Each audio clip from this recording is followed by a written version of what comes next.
guns and bring your friends. It's fun to lose and to pretend she's overboard and self-assured. Oh no, I know a dirty word. Hello. Peter said Ethan Nordine was the undisputed leader of the group that day as they tried to prevent the peaceful transfer of power. FBI agents arrested Proud Boys former national chairman Enrique Tarrio at this home in Miami. By 2 this afternoon, he was in federal court. Here we are now, entertain us. I feel stupid and contagious. Here we are now, entertain us. I feel stupid and contagious. Here we are now, entertain us.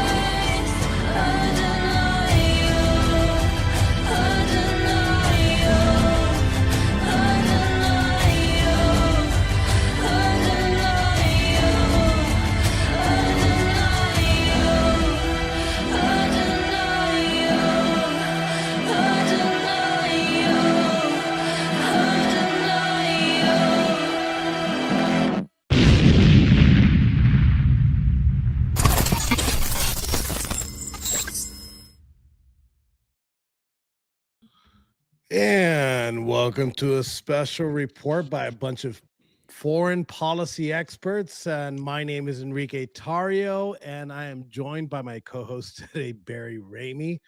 Good evening. Usually I would probably be on my couch watching TV right now, but I did promise you guys that I'd go live if something pops off in the Middle East. And obviously something did, and we'll get into it now. Barry, thank you for joining me at such a late hour. I'm happy to be here. This seems like something worth covering. I wonder what is going to become of this. It's a little unnerving. And, I don't know. Obviously, we've been listening to reports about this shit in the past 24 hours. I encourage you people that are watching, which right now we have 459 viewers on all of our platforms, to please comment. We'll be putting comments if you guys got any questions or any comments on things that are going on as it comes. Please just comment and we'll pop it up on the screen. Helena, I could see that you're on here. Welcome. So let me first get to what's going on right now. Just about an hour and a half ago, Israel has launched an offensive into Iran, and it officially has a name. I saw the name for this operation is called Rising Lion. And I'm gonna quote Bibi Netanyahu here. He wrote, moments ago, Israel launched an Operation Rising Lion, a targeted military operation to roll back the Iranian threat to Israel's very survival.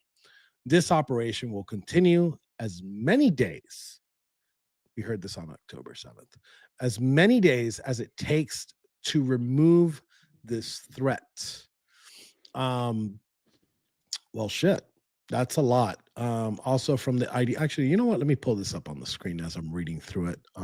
And also it'll allow me to search while we're on here. And, he spoke for quite a bit about this operation. There's also the statement from Marco Rubio, which I'm going to go over right now. And then we also have a tweet from the Israeli Defense Force.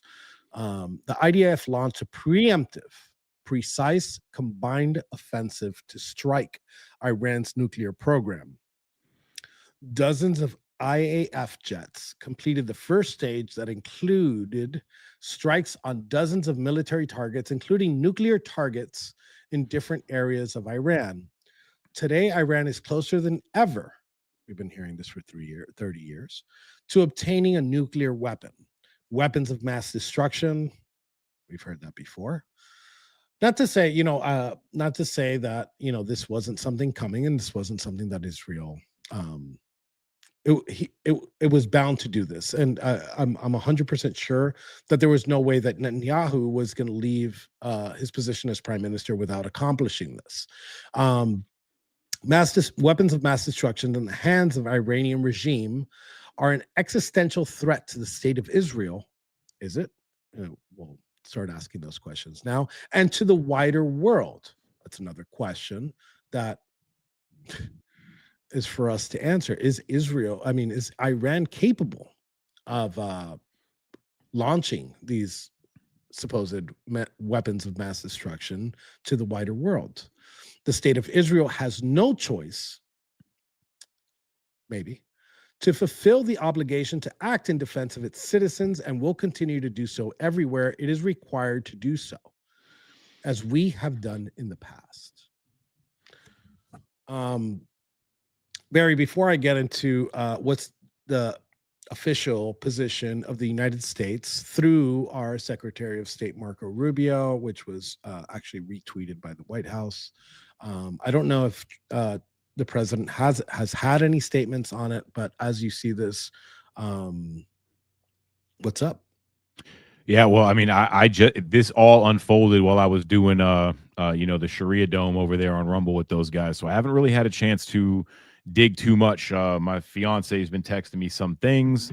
I've pulled up, up here. I've got somebody talking on a live stream about some of the hits. They've got some footage of them, but I don't know. I mean, did we know about this? Is this Israel on its own, hopefully, and not any, America's hand in it? I don't know. It's hard to believe. Well, I'm sorry. I'm sorry to cut you off. No, you're good. I mean, I always had this theory that there was enough of the Iranian people that if the government ever got, kneecapped, they would rise up and take him. Hopefully, the Ayatollah. We'll see. I know that Israel has always had that in the back of their mind. But where does this go from here? Iran is going to retaliate. So when is that coming? I would imagine they're not going to be waiting very long to do so. So, let me pull up. Let me bring my screen back up here so I could pull up the official position of the United States through Secretary of State Marco Rubio. Tonight, Israel took unilateral action against Iran. We are not involved in strikes against Iran, and our top priority is protecting American forces in the region. Israel advised us that they believe this action was necessary for its self-defense, which I kind of think answered one of your questions there, Barry. President Trump and his administration have taken all necessary steps to protect our forces and remain in close contact with our regional partners. Let me be clear. Iran should not target U.S. interests or personnel. Because that's worked out so well in the past, just calmly telling Iran and all of its proxy militant groups not to target U.S. assets and military. So kudos. Now, I think Iran knows it's in a bind right now because it doesn't want U.S. intervention. But we don't know. We don't know what of a lot of things that are going to unfold in the next couple of days. If you would have told me that the Russian-Ukrainian war, when it started right before my arrest, was going to turn out the way it did and last as long as it did, I would have told you no. I would have been wrong at that point. And maybe I'm wrong now. But I don't think that Iran wants to bring the U.S. involvement in. I don't think in any situation will the U.S. military put boots on the ground regardless. No, but what does China want to do? What does Russia want to do? Well, what if China takes this as an opportunity to hit Taiwan? So this is actually actually funny that we talked about a lot of foreign policy things today in the morning. This is a very weird situation with the Russians because although they are partners with the Iranians, they have some form of dialogue and they're friendly with Israel. So I think right now Russia has enough problems and I think they don't want to involve themselves in it, but also maybe they want to escalate things to see if they straighten U.S. forces. But at the same time, like, I don't know, I'm talking, this is I'm talking like a fucking uh like if I'm a fucking quarterback on the sidelines, but I think Russia knows that if we do get involved, it's not boots on the ground. It's a bunch of fucking little kids, 19, 20-year-old dudes with Xbox controller and a full pack of Zins, Yeah. remotely in Virginia dropping bombs on Iran. So it doesn't really strain our forces much. So we might be able to thank technology for that. But there's a lot going on. There's a lot to unpack. Barry, do you have any live streams? I'm going to keep looking through. Yeah, I'm going back and forth. A lot of it's just mainstream media news like CBS and shit like that, and we can go to that. Mhm. Let me see what this guy's talking, because this isn't so exciting, but they're showing detailed descriptions of what was hit. So I'll go ahead and put that on for now until we find something better. I also think that in this strike, they did kill a couple of high value targets, including the That's going to be head the case. of. We do Go ahead know and that play U.S. it. intelligence said Of that the Iranians have Ayatollah? rapidly No, they didn't kill increased the their Ayatollah, missile, but- ballistic missile, and drone production since the last attack, so that way they could have enough missiles and drones this time to launch in a singular attack that they would be able to overrun Israeli air interceptors and maybe even allied air defenses such as U.S. air defense and Jordanian air defense within the region. I'm going to This start could looking mean for that the something while Iranians we're are on going this. to be launching the largest drone and missile attack ever seen in world history. Because up until just a few days ago, when the Russian Federation was launching their drone attacks that were close to 500 strong each, the Iranians actually had the belt for nearly a year for launching the largest drone attack in world history, made up of nearly 400 drones and about 150 to 200 ballistic missiles. So it is entirely possible that the response by the Iranians is going to be incredibly strong. And I think that the United States, the Jordanians, and the Israelis should prepare for this massive response, because it may actually overwhelm the air defense systems that are currently based inside the area. That would at least be my opinion at the moment. So I'd have to agree with the 28%. But I also see a good amount of people talking about what they believe about the Iranians. Jeremy? Some people are saying that What? the Iranians have been I nothing to lose. no. I got and the also IDF there's making a a lot of live people statement. Do you want to go to repeating, that? in all caps, Spit. loud Let's noises. go. Don't worry, folks. That's just in the walls. It's nothing really.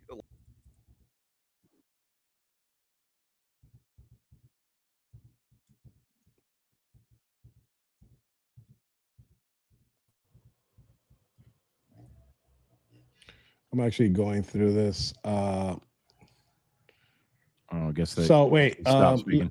before you go live, hit pause there for a second.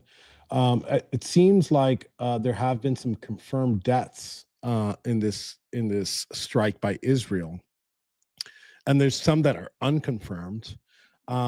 Mohammed Bagheri, chief of staff of Iran's armed forces, Hossein Salami. Why do they always have these weird fucking names? I don't think Commander. it's salami. You sure it's salami? Because I think they're like allergic to pork or something, aren't they? I don't know, man. Yeah. I do have some on the ground footage of Iran, I believe, of what's going And they're on. the commander of the IRGC and the commander of their IRGC aerospace forces. Those are confirmed deaths. Unconfirmed list of targets is their chief of staff, which is crazy.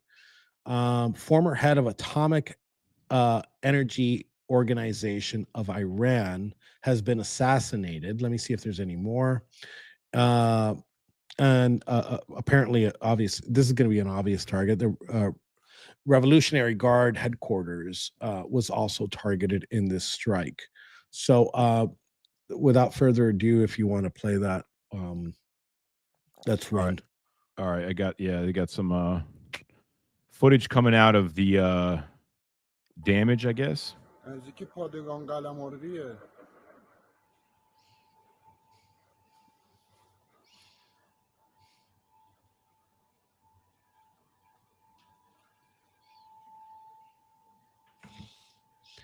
Hey Siri, what's the local time in Iran?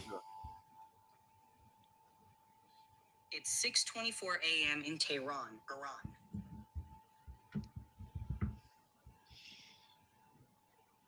And how long ago exactly did this start happening? This started. I mean, we've seen this coming for a long time. Somebody Oh, actually yeah, well, yeah. commented. You know, that we pulled our forces yesterday and last night. The president made a wrong button. The president made a statement which was kind of like, "We're pulling out our forces because something might happen." Yeah. But we knew it was coming. We didn't know when. But if it wasn't last night, it was definitely going to be today. So there's a lot of images coming in from Iran. Israel targets Iran's top generals. Major war may inch closer. Israeli strikes reportedly targeted 3 top Iranian military figures: their chief of staff, their IRGC commander, and again their IRGC aerospace chief.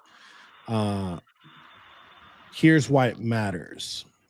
Number one, the decapitation strategy. Striking the core of Iran's military leadership sends a message. Israel's going for regime paralysis, not just battlefield wins. Number two, regional escalation risk. Hitting such high-level targets risks triggering Iran's retaliatory networks, the Quds forces, Hezbollah, and the Houthi groups. If some of you may know, not just the name of these groups, but where they're stationed in the groups, pretty much surround Israel. So we're seeing that they might mobilize some of these groups.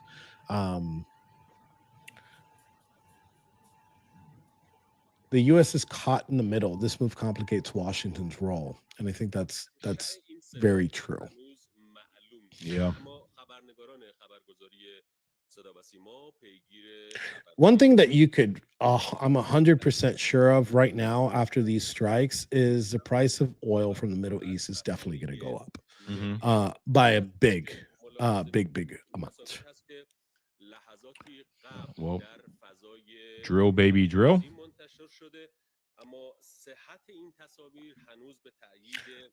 Do you got a live feed? Anything in English? Because I like that. these- Yeah, that's the hard part, is finding it in English. I mean, I can go to some mainstream like CBS shit. They're going live and talking. Yeah, about let's see if we could find like some Main Street outlets so we could see. Because again, like we're catching it live as much as you guys are. Yeah. But please go ahead and shoot the comments over here if you guys know anything, or if you have any questions, anything I can For look years, up. the Iranian regime has called for the destruction of the state of Israel, planning and advancing concrete military plans to do so. Over the past few months, intelligence has shown that Iran is closer than ever to obtaining a new. See, I feel like that's well, this is buffering. I feel like I've been hearing this for a long time. I remember very clearly. I had a gas station and back in like 2005. And I remember we'd get the newspaper and instantly I'd grab the newspaper and I'd take it to the back. And it's the same headlines. Like Iran is inching, they're only a year away, they're only 2 years away. And I'm not saying that they're not a threat. I think that they are a threat. And there's enough countries right now, countries that shouldn't have nuclear capabilities like India or Pakistan. Some that were inevitable, like the Russians and the Chinese. There's nukes in Europe. So having a nuclear Iran is a threat. And I asked this question today. Barry, were you there when I asked the question when we were talking about the Middle East? I believe so. Was that earlier today on the news brief? Yeah. So if the strike makes, let's say it's another 20 years before Iran's able to enrich enough uranium to break out a nuke, I think striking them to delay that even further actually is very helpful. I don't think that the president's going to get involved in this. I think it'll be very bad for the president if he gets involved in the issue of this Israel versus Iran. I can't find a conservative that wants this to happen besides Lindsey Graham and another Florida congressman, Well, you know what's bothering me now that you're saying this is that I wonder if the Democrats are going to use this as a way to cause more civil unrest here by It will. mobilizing all their little, blue-haired cat owners to go out in the streets and claim You're- Israel's destroying the world. Your fear is gonna come true. Yeah. How long it lasts, I don't know. Depends on how long this strike lasts. Is this a one-time thing and they're going to retaliate? Obviously, we saw some escalation. Just a couple. I don't remember when it was when Iran had that strike where they dropped all those. It was like the biggest like drone assault. I've keep got saying Iran CBS instead going of live. Israel. You want me to bring them up? Let's go. All right.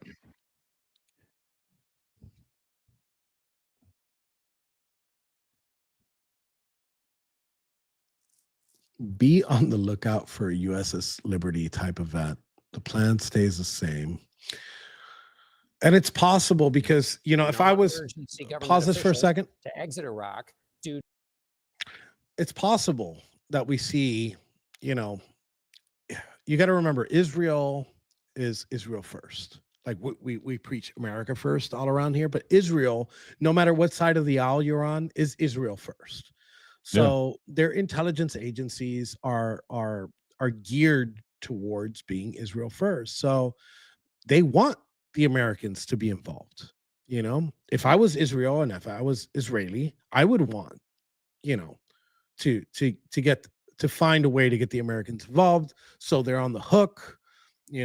Oh yeah. Maybe strike a U.S. base with a Iranian missile. Or some shit like that. I don't. But regardless of the fact, it's possible. It's possible that we see some type of false flag event to try to drag the U.S. in and then test the president's resolve. We don't know, but let's play that.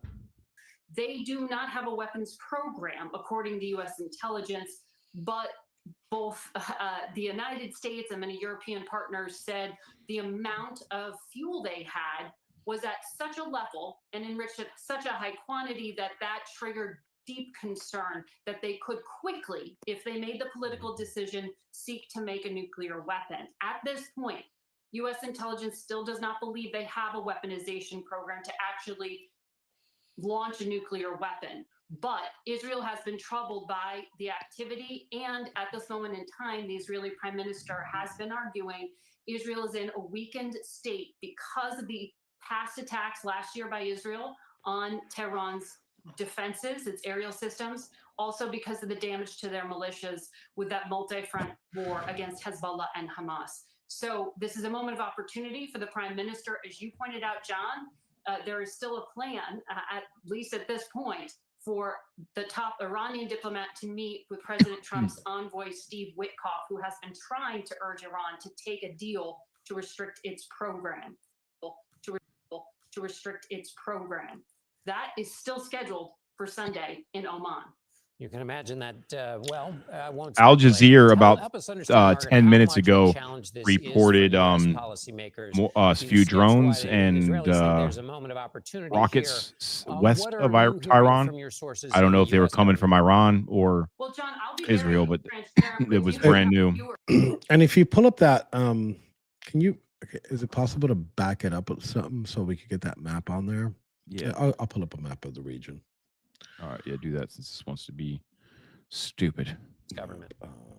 Well, John, I'll be very transparent with you quickly if they made the So political decision. just so you know, like the geography there.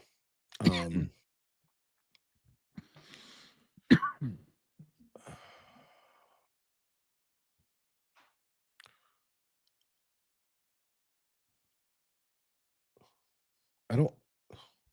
Google Maps sometimes is just like the stupidest fucking thing in the world. Here we go. Can you pull up my screen here for a second?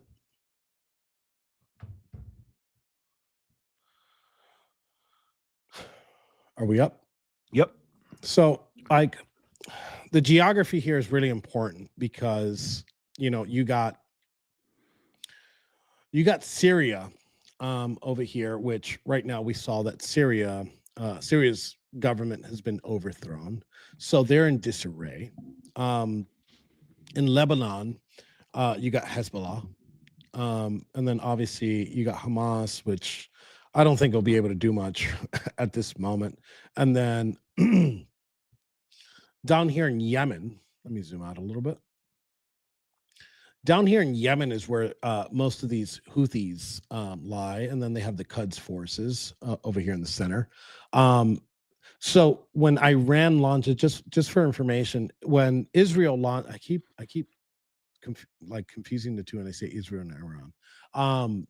When Israel launches from Israel, this has to fly over a whole bunch of countries to get to Tehran. So there's a lot of geography here in place because they're not border to border, and most of the region actually hates Israel. But the only thing going for Israel right now is that we completely decimated Iraq. Syria is was in a civil war, and they're trying to get their own fucking government working.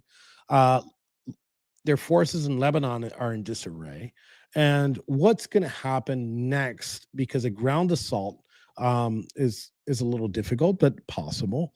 So these airstrikes, will it constitute a full out war in the region?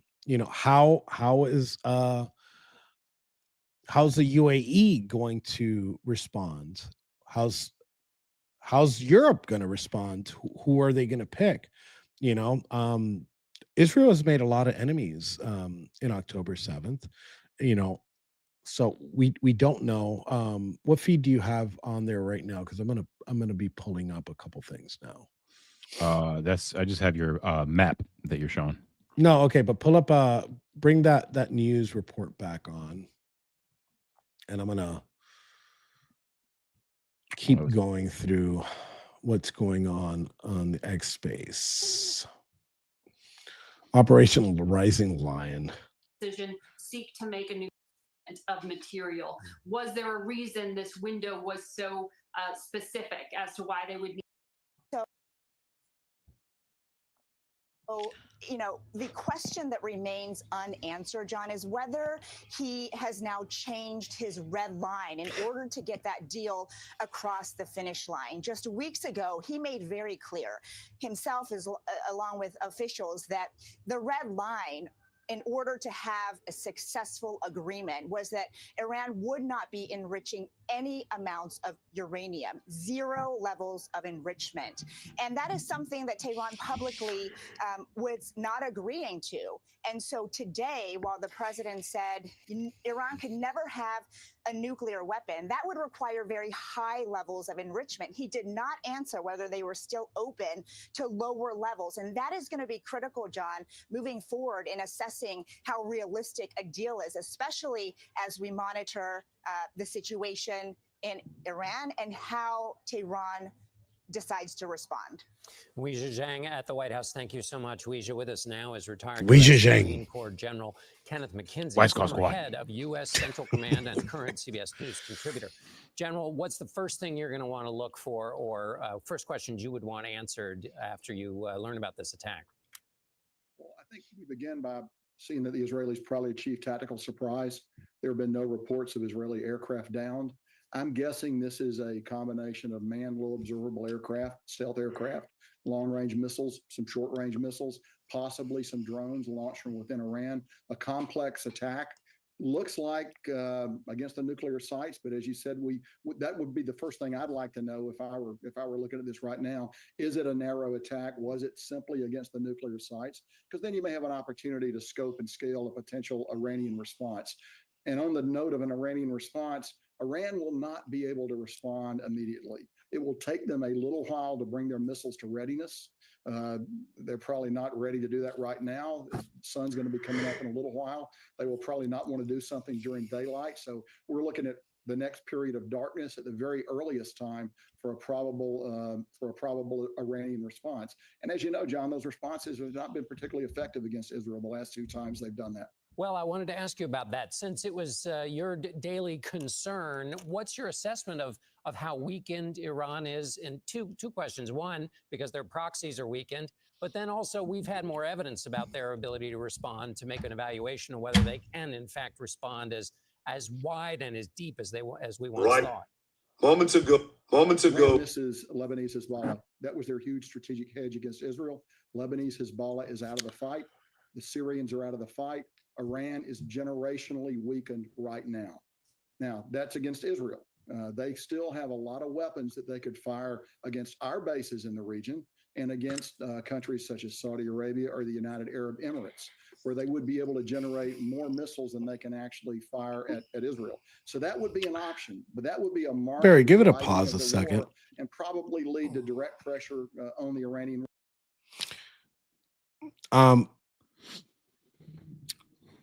Let's I'll ask you and I'll ask the people watching right now. What would our response? What would our personal response be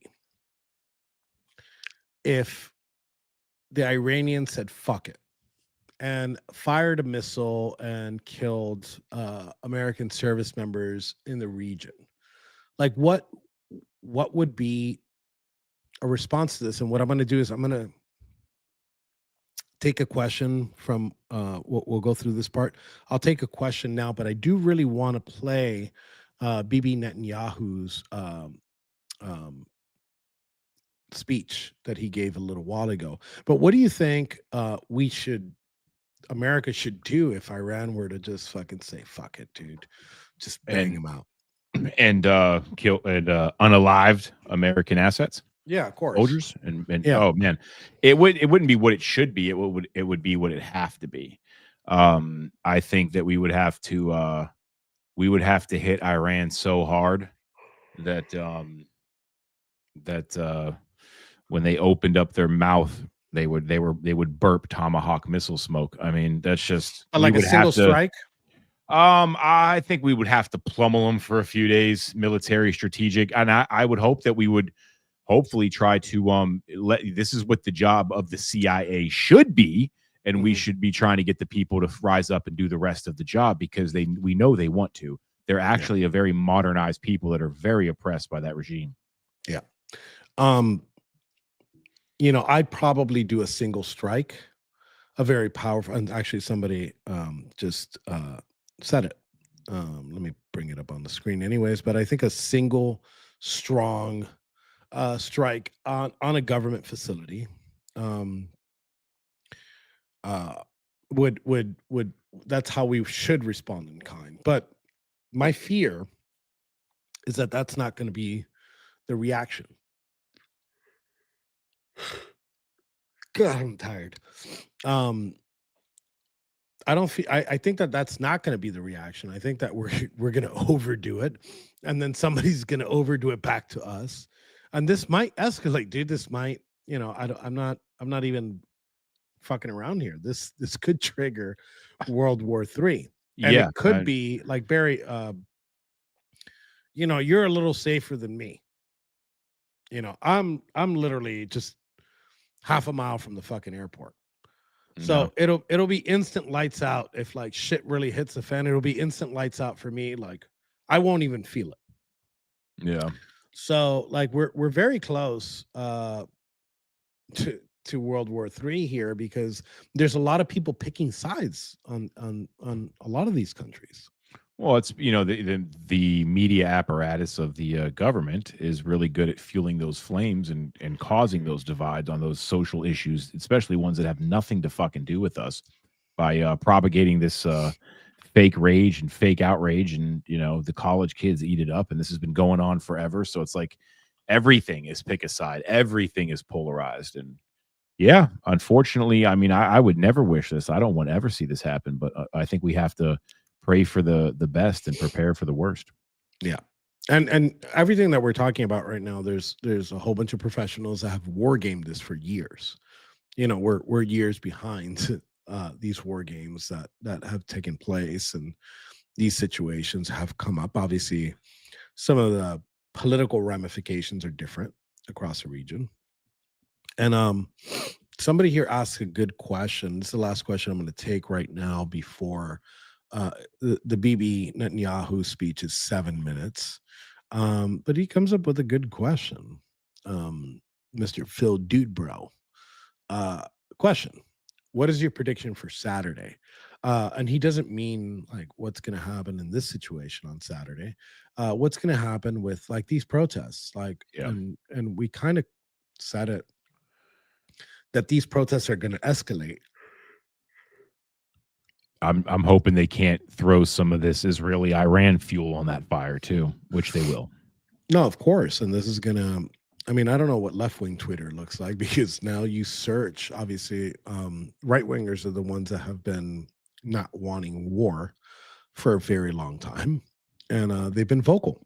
And I agree with them. I don't want any war. I'm not anti-Israel, but I'm also not super pro-Israel. I think Israel does have the right to exist.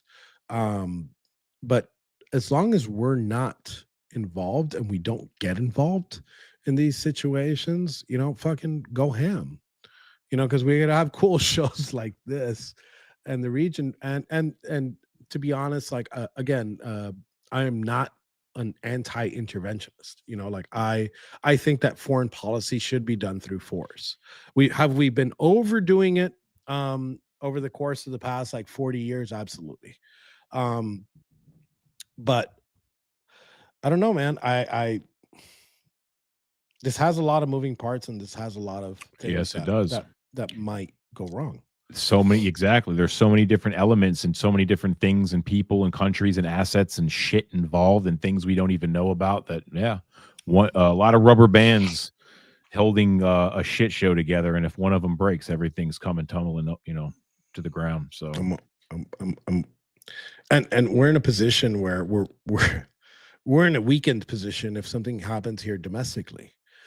Just less than an hour ago, we saw the one of the DC judges, obviously one of these J6 judges, strike down the ability of Donald Trump to send the National Guard to California. I don't know if you heard about that. No, I didn't. So obviously the Democrats are in like this celebration mode, and Gavin Newsom took that and he says, I'm taking back the National Guard at noon tomorrow.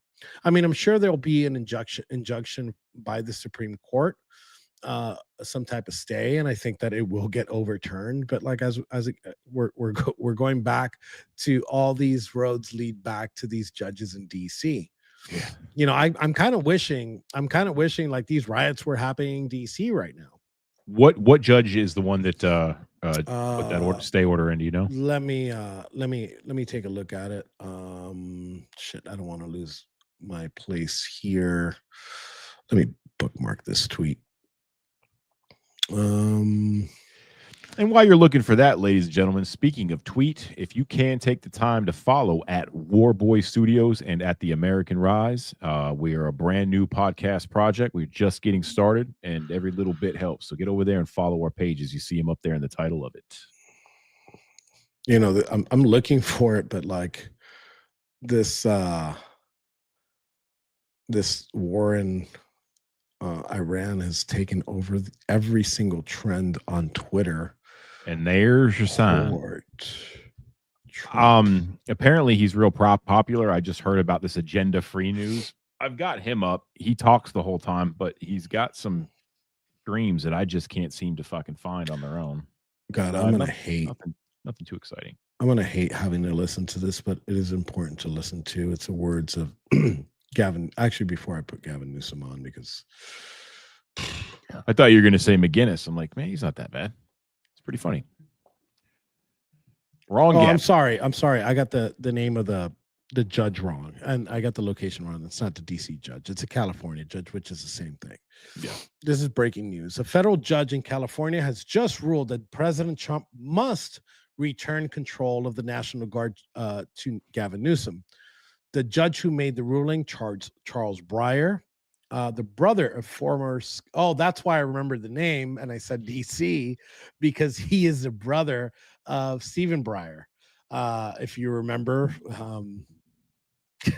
sounds familiar, but I can't recall who the hell Stephen Breyer. He's the one that just dropped out for Ketanji Brown Jackson. She took his place. Oh. What are the chances of that? You know, like what the fuck are the chances of this dude? I mean, he looks like his brother. And then there is some verbiage in his ruling, and he also in the hearing today used the word king, you know, when referring to Donald Trump. It's almost as like it's all fucking coordinated here. It is, and then we have to stop pretending, because I think when it comes to this shit, we're so afraid of being lumped into some QAnon conspiracy theorist kind of mind frame, and it's not. Everything's not a conspiracy. Some things are fucking real. This is connected. This is Democrat dark money. I keep raising the question that maybe we do see that these things can't pick up to the level we saw in 2020 because of the exposure of U.S. aid and all these Democrat slush funds that won't be able to fuel it. But it is coordinated. We know it is. So let's go ahead and play this. This is a short clip, and of course he's fucking doing his rounds, dude. I wish. Stand by, because I got to mute myself while I play this.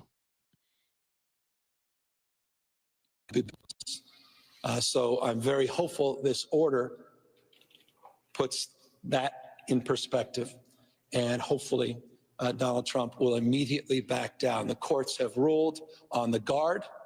They will be back under my command, and he'll be relieved. Donald Trump will be relieved of his command at noon tomorrow. So I'm very hopeful this order. The gall on this dude at the end, you could hear like how happy he is to say that. I'm fairly certain that the Supreme Court will have a stay on this, and Donald Trump will continue to be able to use the National Guard because it is in his Article 2 power. And can we talk about the fact that he's not doing anything with them other than having them protect federal assets? They are not out there patrolling the streets or getting involved in the riots. The LAPD is doing that. Yeah. And what I think, if this happens, let's say if the Supreme Court happens, I think optically what the president should do, pull those California guards. And give them killdozers. No. I say you pull out every federal asset except ICE. Increase ICE presence when they fucking go ahead and go do these raids. Be more quiet about them. And let the city burn. Let Los Angeles burn. And continue to do so. To show the world. To show the world what happens. I think, you know what? I think the president should give him the fucking keys to the National Guard, because we know what he's going to do. He's going to pull back the National Guard, and these things are going to keep happening. Let Los Angeles burn. It deserves to burn. Every brick thrown is another MAGA supporter created. There's a lot of Trump supporters in Los Angeles, and it's huge. There's a lot, dude. Orange County, just the county over, is red. You know, it's this red little dot in the middle of nowhere, in this blue forest, and let it burn, dude. Let it burn. Yeah. Because we can't save these cities. It's unfortunate. They once were great cities, but we can't save them. And I don't believe that anybody should be out there trying, especially on June 14th. That's my personal opinion. No, it absolutely makes no sense. Absolutely makes no sense. Yeah, and I think that if there is still a such thing as an on-the-fence voter, or people that just simply don't give a shit about politics that we saw show up on November 5th, they need to see this, because it's just reaffirming the reason why these people that didn't vote for Trump before voted for him on November 5th. It's the validation that they need for casting that vote. So keep it up, Democrats. I don't want you to change ever. Moments ago. So I'm going to go ahead. I think I could full screen this and you guys can see it. I'm going to go smoke a cigarette. I'm not going to listen to this guy for 7 minutes. I'm going to play it because it's important to play it, because it's his statement. Yeah. Yeah, know? it's yeah. So I'll be right back. Ago, Israel launched Operation Rising Lion, a targeted military operation to roll back the Iranian threat to Israel's very survival. This operation will continue for as many days as it takes to remove this threat. For decades, the tyrants of Tehran have brazenly, openly called for Israel's destruction. They've backed up their genocidal rhetoric with a program to develop nuclear weapons. In recent years, Iran has produced enough highly enriched uranium for 9 atom bombs. 9. In recent months, Iran has taken steps that it has never taken before, steps to weaponize this enriched uranium. And if not stopped, Iran could produce a nuclear weapon in a very short time. It could be a year, it could be within a few months, less than a year. This is a clear and present danger to Israel's very survival. 80 years ago, the Jewish people were the victims of a Holocaust perpetrated by the Nazi regime. Today, the Jewish state refuses to be a victim of a nuclear Holocaust perpetrated by the Iranian regime. Now, as Prime Minister, I've made it clear time and again, Israel will never allow those who call for our annihilation to develop the means to achieve that goal. Tonight, Israel backs those words with action. We struck at the heart of Iran's nuclear enrichment program. We struck at the heart of Iran's nuclear weaponization program. We targeted Iran's main enrichment facility in Natanz. We targeted Iran's leading nuclear scientists working on the Iranian bomb. We also struck at the heart of Iran's ballistic missile program. Last year, Iran fired 300 ballistic missiles at Israel. Each of these missiles carries a ton of explosives and threatens the lives of hundreds of people. Soon, those missiles could carry a nuclear payload, threatening the lives not of hundreds, but of millions. Iran is gearing up to produce 10,000 of those ballistic missiles within 3 years. Now just imagine 10,000 tons of TNT landing on a country the size of New Jersey. This is an intolerable threat. It too must be stopped. Iran is now working on what it calls the new plan to destroy Israel. You see, the old plan failed. Iran and its proxies tried to encircle Israel with a ring of fire and to attack us with the horrible attack of October 7th. But the people of Israel, the soldiers of Israel, rose like lions to defend our country. We crushed Hamas, we devastated Hezbollah, we hit Iranian proxies in Syria and Yemen. And when Iran directly attacked us twice last year, we struck back inside Iran itself. Yet in defending ourselves, we also defend others. We defend our Arab neighbors. They too have suffered from Iran's campaign of chaos and carnage. Our actions against Iran's proxy Hezbollah led to the establishment of a new government in Lebanon and the collapse of Assad's murderous regime in Syria. The peoples of those two countries now have a chance for a different future, a better future. So too do the brave people of Iran, and I have a message for them. Our fight is not with you. Our fight is with the brutal dictatorship that has oppressed you for 46 years. I believe that the day of your liberation is near. And when that happens, the great friendship between our two ancient peoples will flourish once again. I want to assure the civilized world, we will not let the world's most dangerous regime get the world's most dangerous weapons. And Iran plans to give those weapons, nuclear weapons, to its terrorist proxies. That would make the nightmare of nuclear terrorism all too real. The increasing range of Iran's ballistic missiles would bring that nuclear nightmare to the cities of Europe and eventually to America. Remember, Iran calls Israel the small Satan. It calls America the great Satan. And this is why for decades, it's led millions in the chants of death to Israel and death to America. Today, Israel is responding to those genocidal calls with action and with a call of our own. Long live Israel and long live America. Our action will help make the world a much safer place. I want to thank President Trump for his leadership in confronting Iran's nuclear weapons program. He has made clear time and again that Iran cannot have a nuclear enrichment program. Today, it is clear that Iran is just buying for time. It refuses to agree to this basic requirement of peaceful nations. That is why we have no choice but to act, and act now. The hardest decision any leader has to make is to thwart a danger before it is fully materialized. Nearly a century ago, facing the Nazis, a generation of leaders failed to act in time. They were paralyzed by the horrors of World War I. They were determined to avoid war at all costs, and they got the worst war ever. They adopted a policy of appeasement. They closed their eyes and ears to all the warning signs. That failure to act resulted in World War II, the deadliest war in history. It claimed the lives of 60 million, including 6 million Jews, a third of my people. After that war, the Jewish people and the Jewish state vowed never again. Well, never again is now. Today, Israel has shown that we have learned the lessons of history. When enemies vow to destroy you, believe them. When enemies build weapons of mass death, stop them. As the Bible teaches us, when someone comes to kill you, rise and act first. This is exactly what Israel has done today.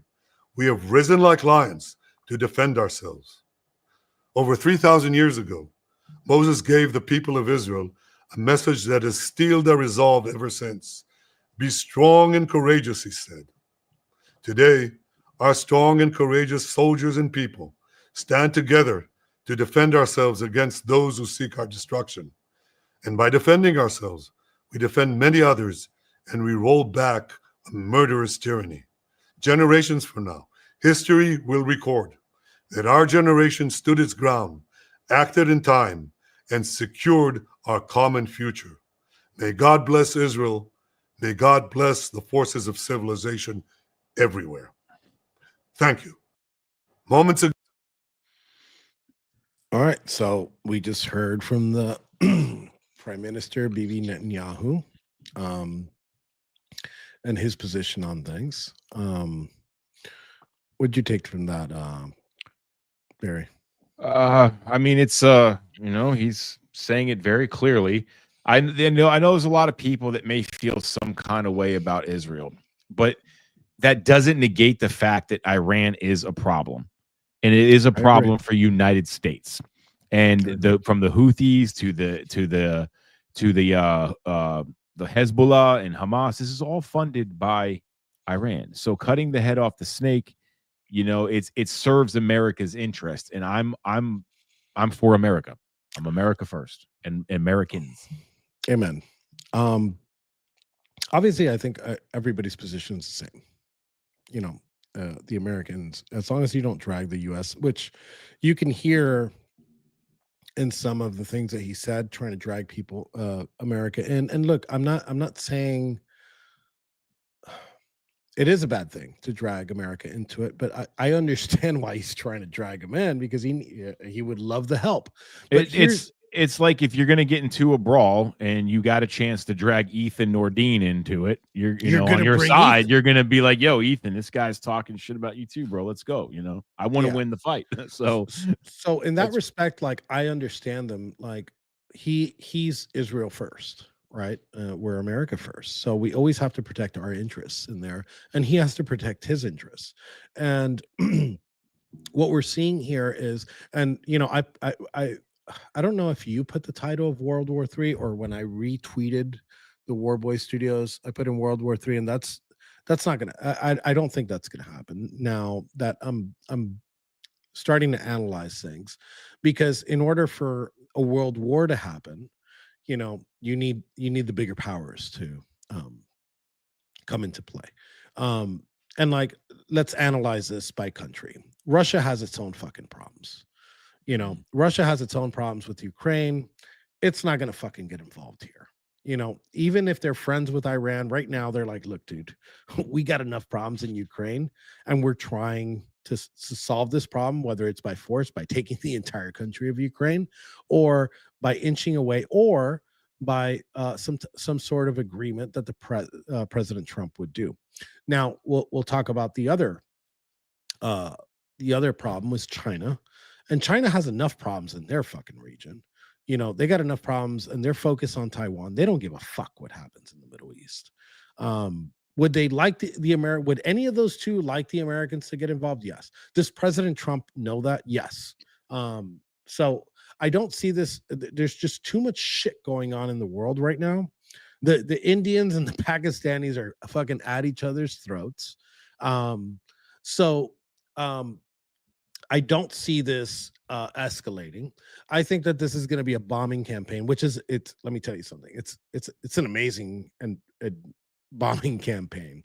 You know, they've taken out like a lot of their infrastructure. They've taken out, as you saw in the map on that news station that you put on there, they targeted a lot of Iran's nuclear sites. I don't know if they've targeted them completely, but that may be the sites that are able to enrich uranium. So there's nothing left. The UK is not going to get involved. The Australians aren't going to get involved. Yeah.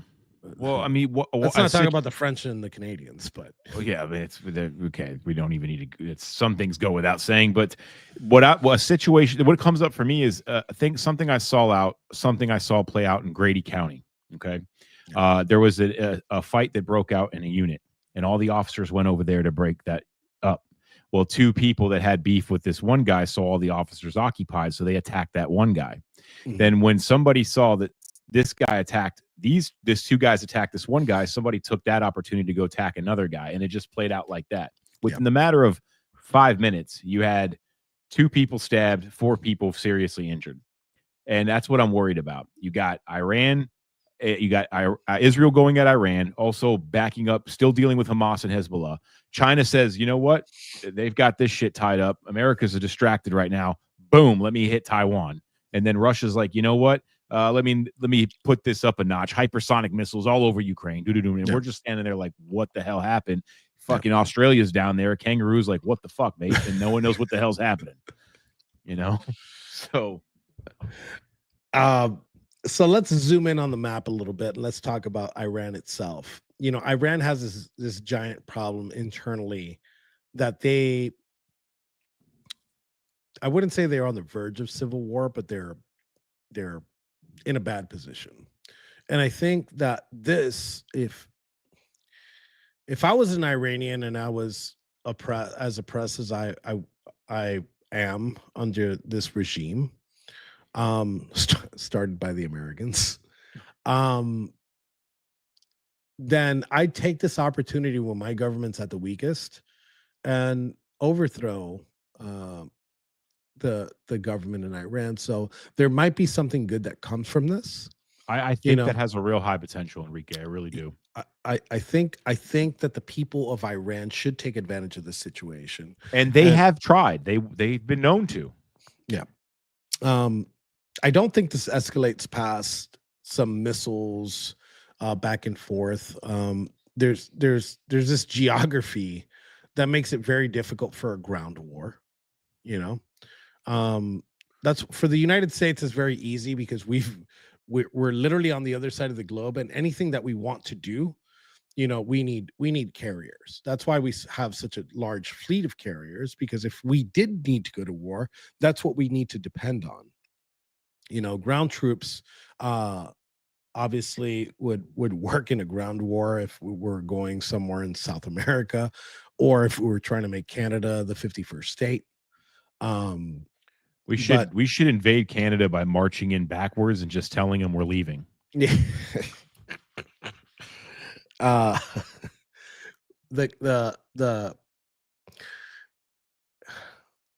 wouldn't want them as a state.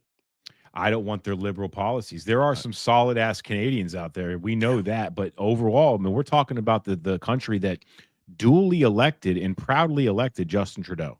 I don't want that level of socialism. We've already got a problem here. We don't need to invite more. I'm sorry. He ended his reign like Castro ended his reign. He retired. He's like, nah, fuck it. I don't want to do this anymore. That's it. He wasn't defeated. He's living a life of luxury now. He's probably in some fucking cushy consulting fucking job right now and making billions of dollars. I'm sure him and his husband are very happy. The son of Castro. I don't see this escalating past this. Maybe I'm wrong. I've been wrong many times when dealing with foreign policy. Even foreign policy experts are almost always wrong.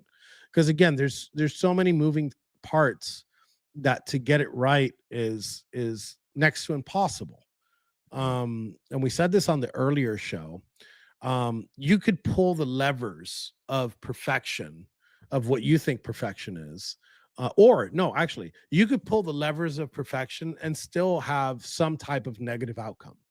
How can Iran retaliate? And if the situation that I just said, where the people of Iran take advantage now and take back their government, storm the capital, they would prank caller. They would definitely benefit, and we'd benefit too. And I think that also, President Trump might have a hand in this. The way he's playing the game right now, the long game. I think that Iran didn't want to come to the table and stop enriching uranium, because it is something that the president feels strongly about, and I feel strongly about that too. And he's told Bibi, look, I'm not going to get involved, but I'm going to give you the green light, dude. We'll give you the intelligence. We'll give you what we have on the ground. I'm sure Mossad has their ways. But regardless, I think that the president did either. Maybe the president was the one that called Bibi and is like, you know what might be a good idea? Yeah. You know what might be a good idea as a birthday present to me? His birthday is right around the corner, dude. And I would be really concerned if I was an Iranian official and all of a sudden a pager showed up at my house. Yeah. That was incredible. That was badass, Incredible. dude. It's incredible. That was badass. I'm Incredible. sorry. I don't want to give Mossad props, but I'm gonna give Mossad props. Yeah, I mean, I don't care who you are. That's just good. That's just good shit right there. So, we'll see how this plays out in the next couple days. I think it's going to escalate a lot. I don't think it's going to be World War III by any means. God, please, But so let's do what we always do here and make our predictions. Okay. And maybe we're right, maybe we're wrong, maybe we're a little off. Barry? I think Iran is going to, because of the strategic hits on their military, the only thing they have is their tentacles and their proxies. You got the Houthis, you've got Hezbollah. So I think they're going to make a last ditch effort to maybe get Hezbollah to be their hero and do something drastic and stupid, which is just going to be that drastic and stupid. And Israel's going to level them. But I think it's going to be something big, fast. Hopefully it's not, like I said, in China, it doesn't start a chain reaction domino effect with proxy wars and strikes. Yeah. I think the Lebanese would be stupid right now to allow Hezbollah to escalate the situation. They just don't seem to have any control. Because there could be a ground war there. And that's an easy ground war. That's not a holy shit, we gotta fucking go through fucking 4 countries to fucking get to Iran. Yeah. That's an easy ground war. Hezbollah is pretty well armed. They're well armed, but dude, like, look, the Israelis have stockpiled. Yeah, but how much can you? How many wars can you actually fight? Being the size of New Jersey, you've got Hamas still in Gaza, you've got Hezbollah, now you've got this Iranian thing. What if Yemen starts firing at you? Well, I mean, wars aren't. And look, Patty said this morning. Iran is very capable. Iran is very capable of defending itself. I don't think they're capable of defending themselves against Israel, but there's not a single down plane.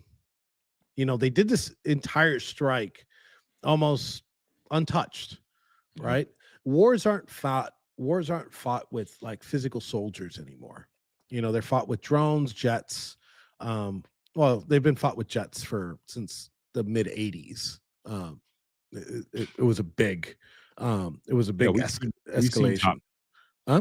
We've seen Top Gun. We've seen Top Gun. There's been a big escalation. So I think Hezbollah might try to do something. The Lebanese will probably fucking are telling them you better not, But they've been so unsuccessful in the past with telling them anything. Hezbollah pretty much I usurped definitely control. But I think that this is a more serious situation because the two sworn enemies in the Middle East right here are battling it out. So my prediction, Iran counters in failure. It's going to be weak. Israel, by the end of next week, will probably strike do some type of retaliatory strike, and then it fades. And I think that the only crazy variable would be for the Iranian people to take advantage.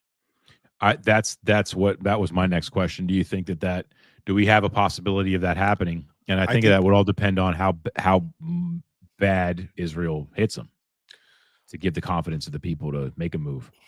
I think there's a 20% chance of that happening. Yeah, I think that sounds about right. I think there's a 20% chance of that happening.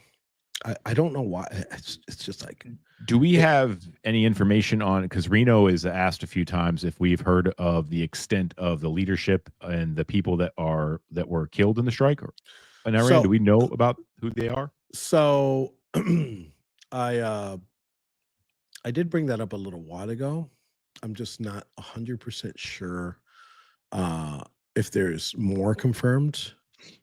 So let me make a quick search and I'll bring it up on the screen right now. And I would say the search term would be Iran confirmed. And I not misspelled it, but I fucking had a typo.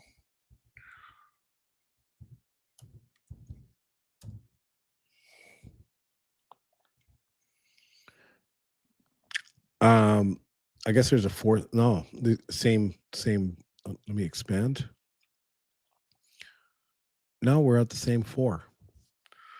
Mr. Salami, which is IRGC's commander-in-chief, their armed forces strategic commander, and Dr. Taranchi. Maybe this one wasn't on there. The project supervisor for the Ahmad plan to develop nuclear weapons and project supervisor for sub-project 330, which is on nuclear explosive testing. He was one of Iran's top nuclear scientists. And Faroudun Abbasi, the former head of Iran's Atomic Energy Organization. Call me crazy, but I'm going to go out on a limb and say you botched that name a little bit. I definitely botched it. Let me put it up on the screen so you could fucking see it, dude. It's fucking. Now you're going to make me botch it. Oh, God. Maybe it sounds better in their language. I doubt it. Here it is. Fair. Nope. 1, 2, 3, not it. I found a live stream from Crux Media that's just random shots of people in the aftermath. If you want to bring it up. All right. Let's see what we got here. Drop my screen. It's showing some damage. And those are just Reno just said that's a pretty big blow to their leadership, but there also is a whole bunch of unconfirmed kills. I'll try to pull that up.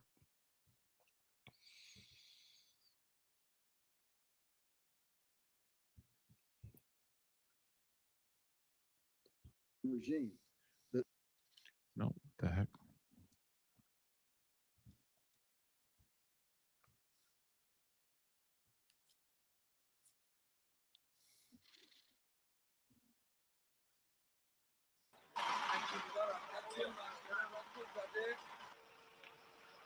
Showing some damage. I mean, these don't look like military bases. I don't know, bro, because every time you see fucking pictures of shit here, like, it's not supposed to look like, but their buildings look so shitty that it might look like a fucking an apartment building. You notice like all the cars outside of the US look so fucking weird. Yeah. I mean, would they just be saying that about our cars? I don't know. Our cars are pretty, dude.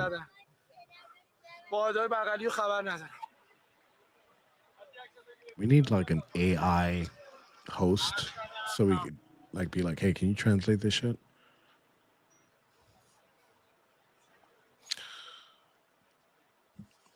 I mean, it's yeah. Hey Siri, what's the local time in Iran right now? In Tehran, Iran, it's 7:20 a.m. 7:20 a.m. What's the price of lamb per hour? No, there? don't set my fucking alarm for 7:20. What are you, stupid? I'm not gonna wake up that early. All right. Yeah, so I think this did it Go on. reset or is Yeah, this- basically. Yeah. So I mean, it's 7:20 in the morning over there, and strategically, like you'll never see this. You'll never see like a big bombing raid or anything during the day, unless you're the Israelis that do it in broad daylight. But I think that we won't get an update on any retaliation from the Iranians or another strike from Israel. I think here I just saw. Let me pull up my screen a second. These are some of the targets. Tehran, and then this Natanz is one of their biggest uranium enrichment facilities, because I read this earlier before I got on the stream, and they were talking that it was unconfirmed, and they just recently confirmed that it was severely damaged because it's an underground facility. So we have a couple of these strikes. We don't know how many strikes happened within these strikes, but these are the confirmed strikes, and it's, be honest, it's kind of impressive. You know, there is a distance here, and there is countries they got to fly over. And there was probably warning. Obviously, you can't just fucking move a building. And you can't just hide these enrichment facilities, uranium enrichment facilities, because the way that they work is there's a lot of equipment that goes along with it, so it's very hard to hide it.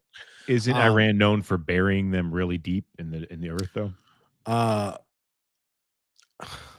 I would think that their main enrichment facility would be one of those.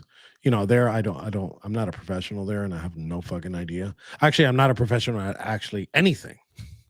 But I would assume that, you know, one of their main enrichment facilities would be probably protected. But you know, there's a lot of technology that, when they drop these bombs, I don't know how deep they go, but we've seen them vaporize shit. Specifically with that where was it that the U.S. dropped that Moab, the mother of all bombs? Do you remember that? Where? No. Yeah, they dropped, and it was Trump that dropped it. Let me see if I can. Was that Syria? No, it was us. No, but didn't we drop it in Syria? United. I can't tell you that where we dropped it.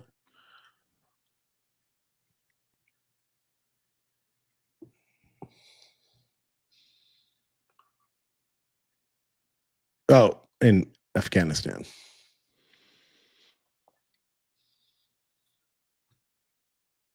So we dropped that in Afghanistan. So, and that was a very long time ago.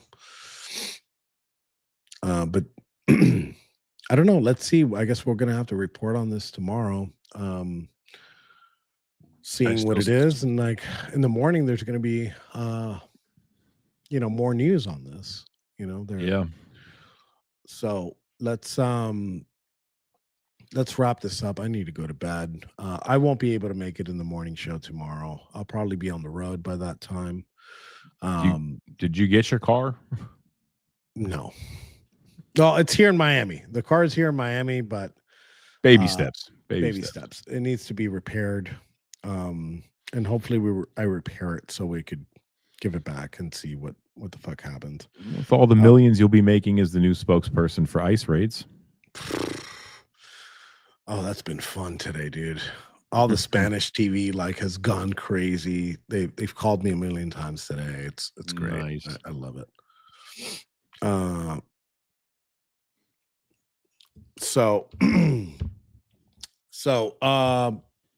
Any last words, Barry? Pray for peace, prepare for war. I don't want to ever get to that, point, but this is a high potential to pop off in many different sectors. This is why me and my fiance have a gun safe and about 2 or 3 years of storable food. So I think we're going to see some escalations on Saturday. I do too. I think we're going to see a lot of. I'll change my prediction. I think this might last a little longer than I thought. I thought that these protests were going to die out for a little while until they'll probably they'll probably pop off throughout the year and then summer pick up again. But I think we're going to see a serious escalation on them because now you have this situation, which I don't think it's going to get too crazy. We saw them bomb. I think it's going to invoke a major situation somewhere, somehow. Yeah. Well, let's just pray that no American service members will be hurt, because there's one thing that I fear is that the president will retaliate. And I think Iran knows that. And I don't think Iran wants that smoke. Oh yeah, they know that Donald Trump will retaliate. So yeah, he'll be quick on hitting that button. Yeah. So let's see how things go. That concludes the show for today. If you would do us a favor and follow us at Warboy Studios. I think there might be a news brief in the morning. I'm not sure, but there's 2 shows that are going live tomorrow.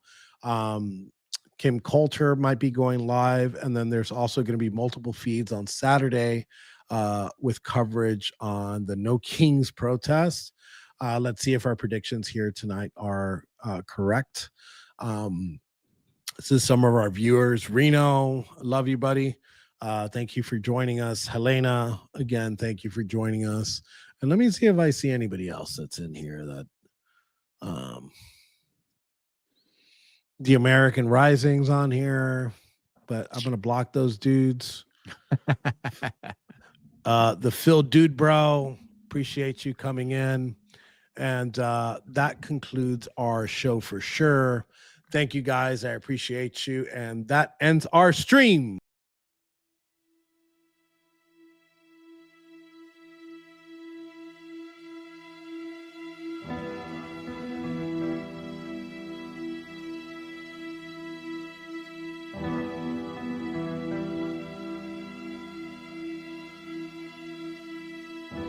Load up on guns and bring your friends. It's fun to lose and to pretend she's overboard and self-assured.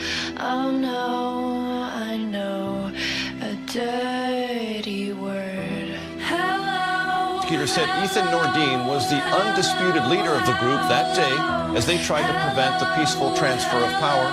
An FBI agents arrested Proud Boys former national chairman Enrique Tarrio at this home in Miami. By 2 this afternoon, he was in federal court. Here we are.